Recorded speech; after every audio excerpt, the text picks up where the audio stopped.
बरसाने में एक सेठ जी रहते थे। उनके कई कारोबार थे। 3 बेटे और 3 बहुएं थीं। सभी आज्ञाकारी और संस्कारी थे। घर में धन संपत्ति की कोई कमी नहीं थी, लेकिन सेठ जी के मन में एक कमी हमेशा खलती थी। उन्हें कोई बेटी नहीं थी। यही अभाव उनके मन को भीतर ही भीतर कचोटता था। एक दिन किसी संत के दर्शन का सौभाग्य प्राप्त हुआ। सेठ जी ने जब अपने मन की बात संत से कही तो संत मुस्कुराकर बोले, मन में जो अभाव हो उस पर भगवान का भाव स्थापित कर लो। यदि पुत्री की कमी है तो राधा रानी को अपनी बेटी मान लो। सेठ जी को यह बात हृदय में लग गई। उन्होंने राधा रानी का एक सुंदर चित्र मंगवाया और अपने घर में उसे इस भाव से स्थापित किया जैसे कोई पिता अपनी बेटी का स्वागत करता है। वे रोज सुबह उठते, चित्र को प्रणाम करते, राधे राधे जपते हुए भोग लगाते और जब रात को दुकान से लौटते तो फिर उसी भक्ति और स्नेह से राधे राधे कहते हुए सो जाते। घर में सब कुछ था। 3 बेटे, 3 बहुएं, सुख सुविधाओं से भरा घर, धन धान्य, वैभव, सब कुछ था। लेकिन अब राधा रानी के आने से उनका मन भी तृप्त हो गया था। एक दिन की बात है, एक मनिहारिन सेठ जी के घर आई। वह चूड़ियां पहनाने का काम करती थी और बोली, सेठानी को चूड़ियां पहनानी है। तीनों बहुएं बारी बारी से आईं और चूड़ियां पहनकर चली गईं। तभी एक और हाथ बढ़ा। मनिहारिन ने बिना सोचे समझे चूड़ी पहना दी, यह सोचकर कि शायद कोई अतिथि या घर की अन्य महिला होगी।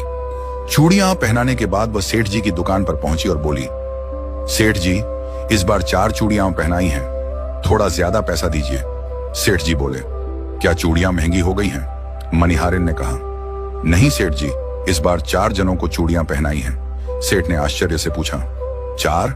हमारे घर में तो 3 ही बहुएं हैं, चौथी कौन थी? फिर थोड़ी सख्ती से बोले, झूठ मत बोलो, ये लो 3 का पैसा।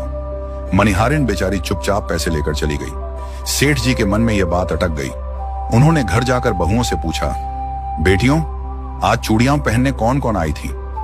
सभी बहुएं बोली, हम तीनों ही गई थी और कोई नहीं। उस रात सेठ जी सोए तो राधा रानी को स्मरण करते हुए सो गए। स्वप्न में राधा जी प्रकट हुई। उन्होंने देखा कि राधा जी के नेत्रों में नमी है, चेहरा भावुक है। सेठ जी बोले, बेटी, तू इतनी उदास क्यों है?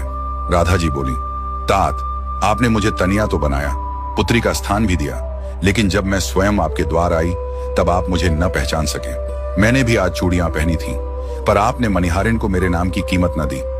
3 बहुओं की तो याद रही, पर बेटी की नहीं।